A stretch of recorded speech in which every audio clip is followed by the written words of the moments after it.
Ora Gonzalo, innanzitutto volevo chiederti come farà Gonzalo Higuaín a conquistare il pubblico di Napoli, e poi Benitez ha detto in più di un'occasione di avere una esigenza di avere un altro grande attaccante.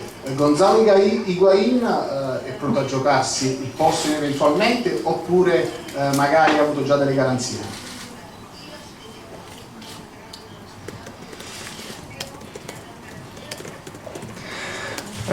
Bueno, para conquistar a la afición de Napoli está claro que es ganando, haciendo goles, que es para lo que se me fichó, y demostrando de que vine acá a demostrar de que queremos hacer cosas importantes.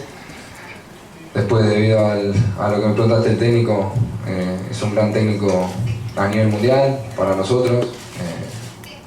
Tuvo que ver también para que venga. Y bueno, es lo que dije.